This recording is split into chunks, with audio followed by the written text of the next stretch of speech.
Hello and welcome back to Bookish. Today I wanted to do my July wrap-up and my August TBR. August, have to go back to work. School starts for me, I believe on August the 6th. I have to go back for teacher in service, and then I think the kids come back on August the 14th. So my summer of fun, relaxation, reading, writing, doing whatever the hell I wanted to do is rapidly coming to an end. And as a result, that will have an impact on my TBR. But before we get that kind of sad news, to talk about some happy news, I had an incredibly great month of reading in July. I feel like every book I picked, well, almost every book I picked or committed to reading, offered me something in the way of enjoyment. So the first book I read was The Inimitable Jeeves by P.G. Wodehouse. Reading these books in July was suggestion from Mark from Words Everywhere, and he couldn't have been more right. This is just a delightful read. It's nothing serious. Now, I'm not going to tell you it's not good literature, because I think the writing is actually very clever and very good. But it's just really light reading, really just kind of fun and amusing reading, and it was a great way to start off my July. If you're ever looking for something light to read, just to kind of cheer you up and make you enjoy reading, Wodehouse's Jeeves novels should be on your list. I also read Lord Fowlsbane as a part of the 6-month read-along that I embarked on along with Steve Donahue, Mark from Richardson Reads, Joseph from Francis Burton, and Jen from Remembered Reads. This is the controversial, somewhat unpleasant first novel in the first series of the Chronicles of Thomas Covenant, the Unbeliever. It is high fantasy. It is largely derivative of Tolkien, but it does have some original stuff in it, and there was certainly a lot to talk about. I enjoyed the comment section on my video and other people's videos. And this was really good. If you didn't read the first one, I'm not sure you want to go on to the second one, but it was a really good experience. I read these for the first time when I was in junior high school, and I really haven't reread them since probably sophomore year in high school. So reading them as an adult was, a new experience. That project continues on in August.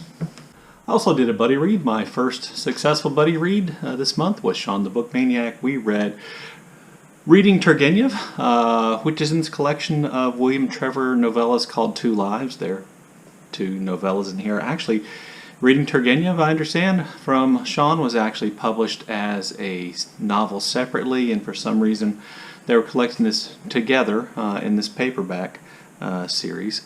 So I read that along with Sean, and both of us really enjoyed it.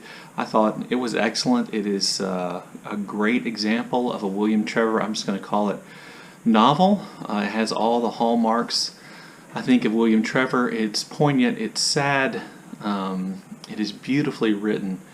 The dialogue, I don't know how to describe it. I was talking to Sean about this, but the dialogue is just so essentially Irish without ever, containing or giving examples of, shortening words or phonetic spellings or anything like that. It just has an Irish quality to the dialogue, which is beautiful, and the dialogue does what it's supposed to.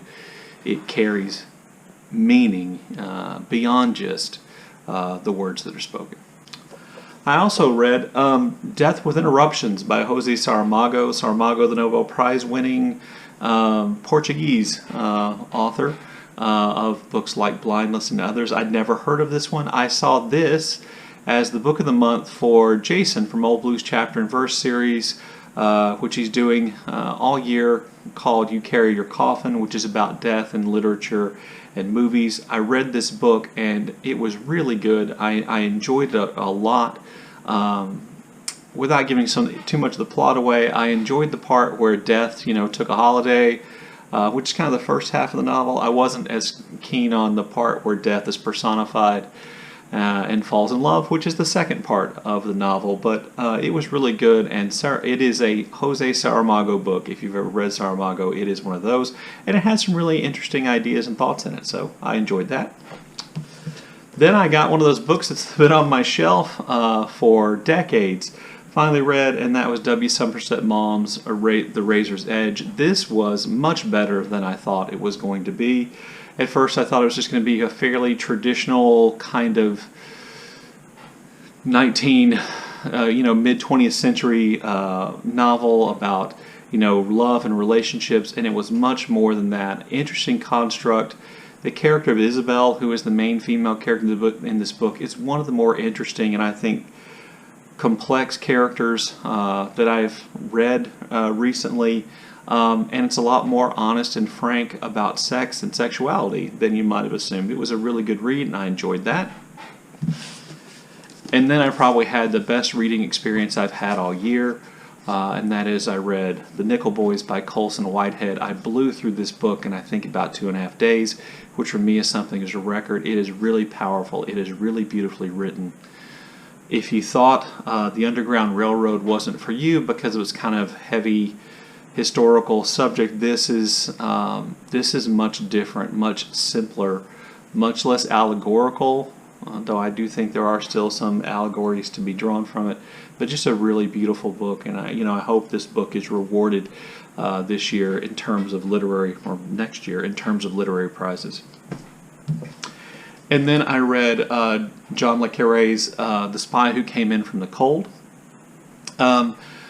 Jason, again, from Old Blues Chapter and Verse, kind of mentioned to me several months ago that what a great writer John le Carré was, and I absolutely agree. This is the first John le Carré book I read, and it was great. It's not just a great spy story, but it is... Le Carré is a great writer. I don't think that's news to very many people, but he really is. This is an example of how genre fiction can be literature. This came up. I was watching yesterday Steve Donohue's tag about the literary fiction tag, in which he went on an epic rant about literary fiction in a Steve Donohue kind of way. He was basically arguing that literary fiction readers have a tendency to be too narrow in their reading and to not consider genre fiction or take it seriously. And I'm telling you right now, there isn't a better writer than John le Carré. The only thing this book suffers from is it was written in the 1960s, and so some of the ways in which it portrays women feel a little bit dated. I wouldn't call it exactly sexist, but the female character in this novel is not really very well realized, I don't think, as an individual. Anyway, very good read, good book. And then I also started reading Mark Nash's novel, Three Dreams in the Key of G. I have kind of a mini project going for myself to read books by booktubers that I follow. I'd already done a book by Britta Bowler and a book by Todd Wittenmeyer, Todd the Librarian. Todd, I hope you come back soon. So Mark's book is the third on my list. I started reading this yesterday. I'm about 70 pages in. I'm really enjoying the book, but it is a very multi-layered, dense, challenging, but really rewarding read so far. So I'm waiting to see how it all comes out and if I still have that opinion. But right now, I would just say I'm really impressed. So that's my wrap-up of July. It was a really incredibly great reading month. 6.5 books for me is kind of a lot if you follow my channel. Some months I only read 2 books. Most months I really only plan to read 4. That's because I'm a slow reader, and now that I'm going back to work in August, things are going to get worse. So in August, I'm reading the second book in the First Chronicles of Thomas Covenant the Unbeliever. That is the Ill-Earth War. Thomas Covenant, who lives in essentially our world, is transported back to this magical world of the land in the second novel, and I'm hoping he becomes less whiny. But I don't think he does, so I'm reading that. This is a whopping 425 pages. I also am getting another book off my shelf that I've had probably for 15 plus years, and that's In the Skin of a Lion by Michael Ondaatje. Someone told me this. If it was you, I'm sorry I don't remember, that this is in some ways kind of a prequel to The English Patient, or at least it touches on some of the same characters. I like Ondaatje. It's been on my shelf for a long time. I read Warlight last year and liked it, even though I had some real questions about it, so I'm going to read that. Also, you notice it's fairly short. And then I want to read The Immigrants by W.G. Sebald.